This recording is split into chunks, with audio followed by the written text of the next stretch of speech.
जेटेट के नियमावली आने के बाद एक बार फिर से क्षेत्रीय और स्थानीय और जनजातीय भाषा को लेकर के एक विवाद खड़ा हो गया है। दरअसल ये विवाद अभी बाहरी क्षेत्र में चल रहा है, कह सकते हैं सिर्फ ये वाद विवाद का एक हिस्सा है। सरकार ने जिस तरीके से नियमावली बनाया और जेटेट को लेकर के परीक्षा प्रक्रिया में एक पैमाना तय किया गया कि किन किन भाषाओं के तहत इस परीक्षा प्रक्रिया में इसको लिया गया है। ऐसे में कई ऐसे जो पूर्व के विधायक हैं, कई ऐसे लोग हैं जो इसका विरोध कर रहे हैं कि कुछ ऐसे झारखंडी भाषा हैं जो इनमें शामिल नहीं है और उन्हें शामिल कराना जरूरी है, और वो कराने को लेकर के सरकार पर भी हमलावर हैं। लेकिन हम इसको समझने के लिए चलिए एक छात्र नेता से जुड़ते हैं और समझने की कोशिश करते हैं जो लगातार जेटेट को कराने को लेकर के झारखंड में आंदोलनरत थे, सक्रिय थे और कई तरह के प्रदर्शन भी किए। हमारे साथ में छात्र नेता चंदन कुमार है, चलिए सीधे जुड़ते हैं। सबसे पहले तो जेटेट की नियमावली आने से आप लोग को खुशी होगी, क्या कुछ कहना चाहेंगे? हाँ, खुशियाँ तो आई थी क्योंकि लंबे 10 साल के बाद सोचिए कि एक वनवास टूटा था और वनवास टूटने के बाद छात्रों में बहुत खुशियाँ देखने को मिली। लेकिन क्या है कि आने के बाद कुछ जो है तथाकथित अनुकंपा विधायक जो इसको कहा जाते हैं, भानु प्रताप शाही हो गए, आपका अम्बा प्रसाद हो गए, अमित मंडल जी हो गए, ये अलग प्रोपेगेंडा फैलाए हुए हैं कि उनकी भाषा के लागू नहीं किया गया है। मैं बतलाना चाहता हूँ ये वैसे लोग हैं जब सत्ता में रहते हैं तो जेटेट के लिए जे अक्षर तक नहीं बोले, न छात्रों के आंदोलन में न नैतिक समर्थन दिए, न आंदोलन में आए।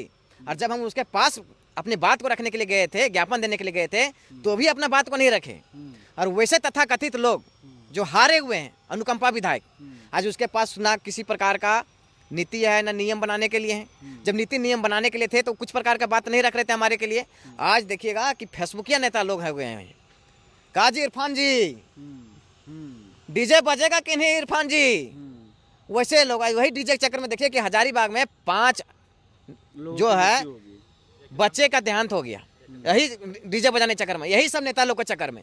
और यही सब नेता लोग के चक्कर में बता दे रहा हूँ कि झारखंड में 5 लाख प्रशिक्षण प्राप्त करके बीएड और डीएलएड वाला बैठे हुए हैं, उसका भी भविष्य इन लोग बर्बाद करने के चक्कर में लगे हैं। भाई क्या लगता है आप लोगों को कि इस ऐसे करने से आप लोगों का जो एक संघर्ष रहा था और संघर्ष के बाद सफलता मिली वो डाइवर्ट हो जाएगा, परीक्षा नहीं होगी? कोई रोक नहीं पाएगा। ये हेमंत सोरेन इतना जो तानाशाही सरकार था, भ्रष्ट सरकार था, उसको हम लड़के हम परीक्षा को नियमावली निकलवा के सिलेबस जारी करवा के परीक्षा का फॉर्म तिथि जारी करवा दिए। तो ये कौन होता है जी? वही बीजेपी ने अभी 16 सीट में है।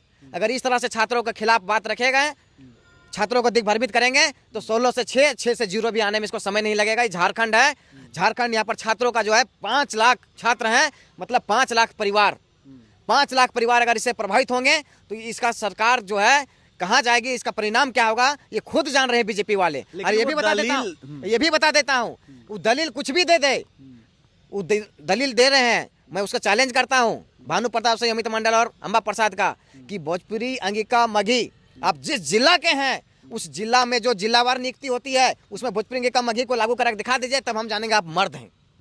लेकिन वो जो बोल रहे हैं कि करोड़ों लोग बोलते हैं झारखंड के सांस्कृतिक और भाषाई अस्मिता पर ये मतलब कह सकते हैं प्रहार एक तरह से इसको निकालना। संपर्क भाषा हो सकती है, बोली जा सकती है, लेकिन मैं बता देता हूँ कि झारखंड में उसकी पढ़ाई लिखाई नहीं होती है, ना उसका पुस्तक है, ना उसका शिक्षक है, ना प्राइमरी लेवल से उच्च स्तर तक कहीं पर भोजपुरी अंगिका मघी का पढ़ाई नहीं होती है, इससे स्पष्ट है। दूसरी चीज, जेएसएससी और जेपीएससी के द्वारा जो भी प्रतियोगिताएं परीक्षाएं आयोजित की जाती है वहां पर भी भोजपुरी अंगिका मघी के द्वारा कोई भाषा का आयोजित नहीं की जाती है। और ये भी बता देते हैं कि अभी तो 30 नंबर का सिर्फ जेटेट परीक्षा में भाषा का है, आगे जाकर जब सहायक आचार्य की बहाली थी तो 100 नंबर का होने वाला है, उसमें भी भोजपुरी अंगिका मघी का नहीं जिक्र था।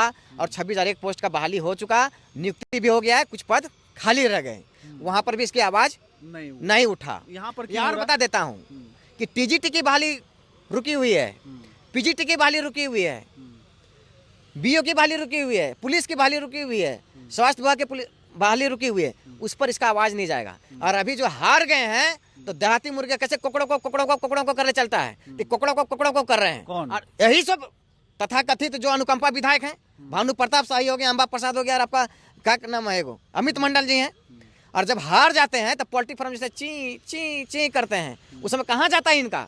इन्हीं लोग के चलते आज 10 साल में एनसीटी का गाइडलाइंस है कि प्रत्येक राज्य को प्रत्येक वर्ष टेट परीक्षा का आयोजन करना चाहिए। आज 10 साल के बाद सोचिए छात्रों का वनवास टूटा है, लेकिन इस वनवास को देखिएगा कि इन लोग जो है दिग्भ्रमित कर रहा है छात्रों को। और इन लोग साथ कोई छात्र नहीं है, छात्र पूरा पढ़ने के लिए तैयार है कि जो भाषा दिया गया है उस भाषा से हम पढ़ेंगे, परीक्षा में बैठेंगे। और छात्र लगभग तैयारी कर रहे हैं। आप किसी भी छात्र का आप बयान करके दिखा दीजिए कि जो छात्र है बीएड और डीएलएड किया है और वो इस भाषा का विरोध कर रहा है, वो नहीं कर रहा है। वो सोच रहा है कि 10 साल के बाद हमको मौका मिला है, हम पास कर जाएंगे, जो भी भाषा दीजिएगा हम पास कर जाएंगे। क्योंकि उस भाषा को वहाँ भी बोला जाता है संपर्क भाषा, जैसे हम खोरठा जानते हैं, हम नागपुरी भी जानते हैं, हिंदी भी जानते हैं, अंग्रेजी भी जानते हैं, थोड़ा बंगला भी जानते हैं।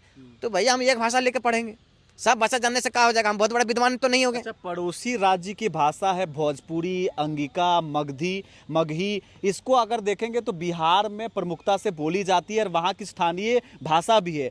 ऐसे में जब झारखंड अलग हो गया तो अलग होने के बाद झारखंड में इस तरह की मांग उठने के पीछे रीजन क्या है? इसमें आप लोगों ने स्टडी किया हो क्या? झारखंड में भी हम जरूर बताते हैं कि बिहार में भोजपुरी, अंगिका, मगही और मैथिली का पढ़ाई भी नहीं होता है। इस बार शिक्षक का बहाली हुआ था, उसमें से अभ्यर्थी नहीं मिला। झारखंड में क्यों चाहिए? अरे राजनीति रोटी सेक रहे हैं, इन लोग हारा हुआ विधायक है जी, क्या बोले, अनुकंपा विधायक है। इन लोग सोच रहा है किसी प्रकार से बोल बाल के ट्रेंडिंग में रहे। कहा जी इरफान जी डीजे बजेगा कि नहीं इरफान जी, हॉस्पिटल में डॉक्टर नहीं इरफान जी, यही सब लोग कर रहे हैं जी। सोशल मीडिया में लोग कर रहा है। इसके साथ अगर 1000 छात्र लान के और वो बात को उठाते तब हम जानते, छात्र इसका विरोध करते। पिछले बार भी 2024 में 3.5 लाख छात्रों ने फॉर्म भरा, परीक्षा की तैयारी कर रहा था। गलत सरकार के सिलेबस दिए जाने के कारण मैं विरोध किया तो अधिसूचना को वापस लिया गया। फिर दूसरा बार भाषा के आधार पर फंसा दिया था, जब उसको संशोधित करके फिर से अच्छी नियमावली के साथ, सिलेबस के साथ परीक्षा फॉर्म भरने की तिथि जारी कर दिया है। तो इन लोग के पेट में पानी नहीं पच रहा है। इन लोग चाहते हैं कि हम लोग पढ़ लिख के अनपढ़ रहे और इन लोग का झंडा हम ढोते रहें। तो आप झंडा ढोने के लिए हम लोग नहीं बीएड डीएलएड किए हैं और 10 साल से संघर्ष नहीं किए हैं। उन लोग क्या जाने का दर्द जी, 2015-17 में हम बीएड किए हैं, आज तक हमको एक अवसर नहीं दिया गया। आज हमको अवसर मिलता, प्रत्येक वर्ष अगर जेटेट परीक्षा होता तो हमको अवसर मिलता, तो शिक्षक बहाली में आज हम नियुक्ति में रहते। झारखंड में सीटेट को भी नहीं लागू किया और जेटेट को भी परीक्षा नहीं ले रहा है। और ऐसे में इस लोग जो है राजनीति रोटी सेकने में लगा हुआ है। चलिए, अब हम जानकारी दर्शकों को देना चाहेंगे कि 9 वर्षों के बाद जिस तरह से आंदोलन कई बार किया गया, आप विधानसभा का घेरावा किया गया, छात्र इनके ही नेतृत्व में कई बार वहां पर प्रोटेस्ट करते नजर आए, जिसके बाद हाईकोर्ट में भी ये मैटर गया। हाईकोर्ट ने 31 मार्च तक डेडलाइन दिया था कि आप परीक्षा को किसी भी तरह से करवा लीजिए, राज्य सरकार को ये कहा गया था। लेकिन अब जो है ये सकारात्मक खबर सामने आई है कि अब नियमावली सामने आ गया है, तमाम जो पेच था वो उसका संकट जो था खत्म हो गया, सॉल्यूशन हो गया। दर्शकों को बताएं कि हाँ, बता देता हूँ, अगर बीजेपी के विधायक अगर इसको विरोध करेंगे तो इस बार छात्र जो है 5 लाख छात्र परिवार उसके साथ हम लोग बीजेपी के खिलाफ जो है आंदोलन करेंगे। हमें बता देता हूं आपके चैनल के माध्यम से, अगर बीजेपी विरोध करती है, भाषाई विवाद को लेकर के मैदान में कूदती है, तो राज्य के 5 लाख ऐसे पीड़ित छात्र बीजेपी के खिलाफ विरोध करेंगे। हाँ, क्योंकि ये छात्रों के साथ रहना चाहिए। छात्र को जो दिग्भ्रमित करने में लगे हुए हैं और इन लोग को राजनीति रोटी सेकने में लगे हुए हैं, हम नहीं पूरा होने देंगे। आगे परीक्षा की थोड़ा सा बता दीजिए, कब तिथि? परीक्षा जो है हमारा 21 अप्रैल से फॉर्म भराने की शुरुआत हो जाएंगे। जो भी पहले अभ्यर्थी 3.5 लाख अभ्यर्थियों ने फॉर्म भरा है उसको दोबारा परीक्षा फॉर्म नहीं दिए जाएंगे, नहीं लिए जाएंगे। साथ ही साथ जो भाषा लिए थे उसमें भाषा में बदलाव कर सकते हैं। और साथ ही साथ जो है 21 अप्रैल से 21 मई तक फॉर्म भरेंगे और हमारा 15 जून से पहले परीक्षा का होने का टेंटेटिव डेट है। लगभग 75 दिन का समय मिला है। आप लोग पढ़ाई करिए, ये फेसबुकिया नेता लोग को चक्कर में मत पड़िए। जो भी छात्र हैं, खासकर पलामू, गढ़वा, लातेहार, गोड्डा के क्षेत्र के लोगों से मैं आग्रह करता हूं कि 10 साल के बाद आपको एक मौका दिया गया है, ये सब नेताओं के चक्कर में रहिए।